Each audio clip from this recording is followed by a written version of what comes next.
is Dak Prescott a clock manager, CC? Or just a clock manager?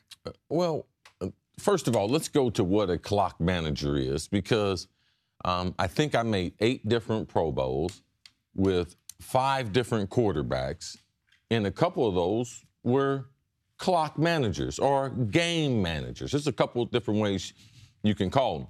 And why are they called that?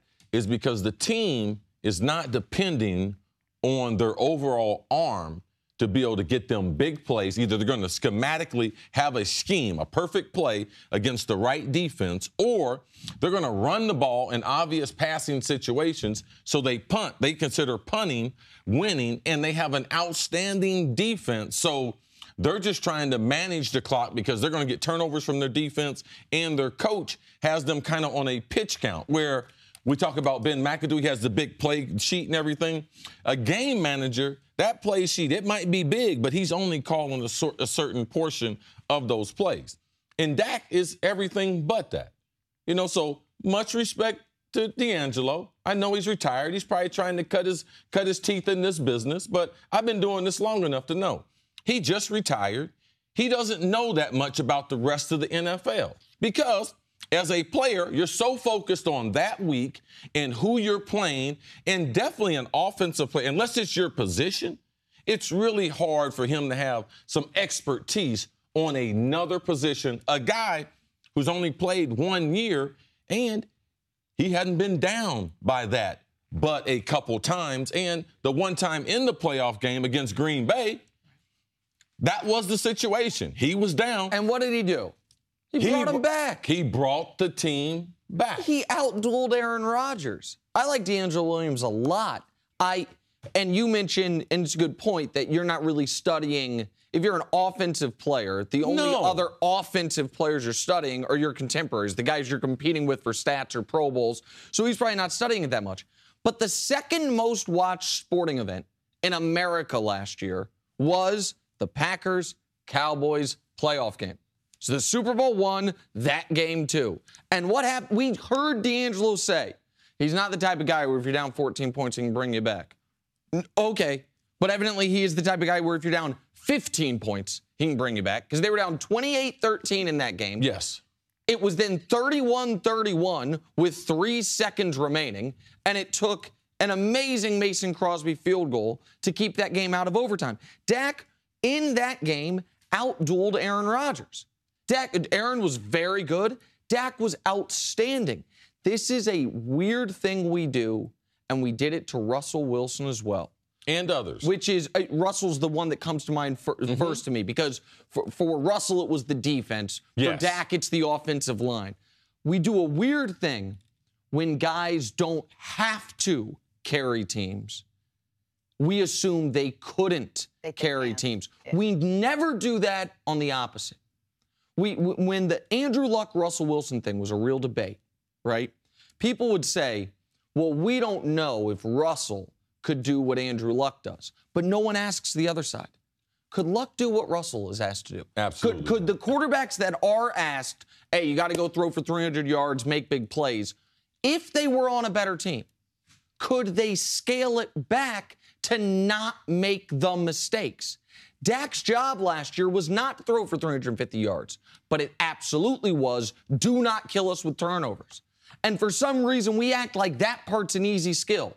Oh, it's easy to not, as a rookie quarterback, make awful throws, have strip sacks, throw into double coverage. So we know what Dak's great at, and in the few instances he's had a chance to show, but if you need me to go for 300, I can go for 300. He's done it more often than not. Which leads you to wonder what DeAngelo's watching.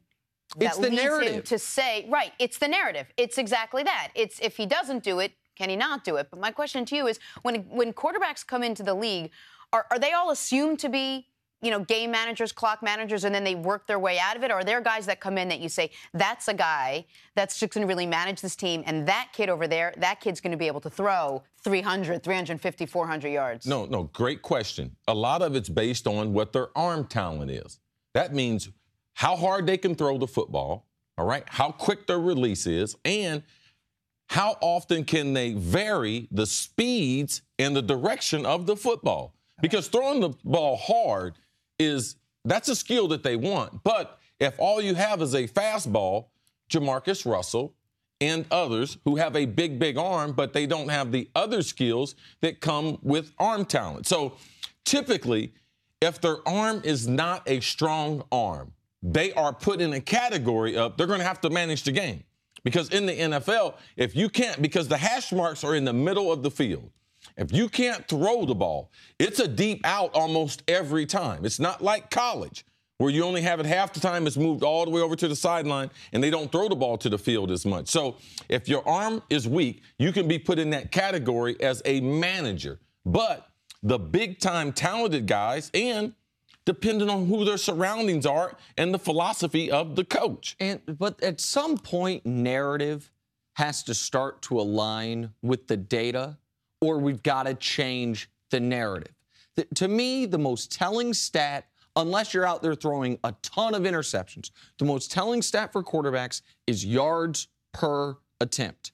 Every time you drop back to throw the ball, on average, how many yards does your team gain? That incorporates incompletions, incorporates completion, incorporates all of it. Game managers, clock managers are the Alex Smith types, Alex Smith prior to this season, where it's been a revelation, where they have a high completion percentage. They're not throwing a lot of picks, but it's dink and dunk. It's little crossing rights to the tight end. It swings out of the backfield to the running back. Is that a bad thing if they're winning? Well, no, but to finish the point quickly, Dak's yards per attempt, 7.6. To give that some context, if that number doesn't mean anything to you, it is 6th amongst all active quarterbacks, behind Ben Roethlisberger, Aaron Rodgers, Russell Wilson, Phillip Rivers, guys that nobody would call game managers. The data shows that he is more than that, and when he's been asked to be more than that, like in the comeback last year against Philly, like in the playoff game against Green Bay, like the Steelers game where he went and dueled Ben Roethlisberger 35-30, he's been more than that. If I was Dak, I would take this as a compliment. Because, Nick, who's the most accomplished quarterback in pro football history? I know Tom Brady. Okay. I know what you're going to say. Do you realize maybe in the last 8 years, we removed that from him? Right. Oh, he's a game manager. They only win because it's New England. They only win because it's Belichick. And then they start winning because of Tom Brady. It took the 2007 season. Up until the 2007 season, that's what we called him. And the philosophy offensively was they're going to attack him with Tom Brady. You can come into a game and Tom Brady will throw the ball 45, 50 times. The next week he might only throw it 20 times. So Tom Brady, hey, Dak, if you grow up to be like Tom Brady, it's all good. Like, this has worked out for you. Thanks for watching. Subscribe here to get the latest from the show. Also, be sure to check out more of the best clips from First Things First, or go watch a few segments from our other shows on FS1.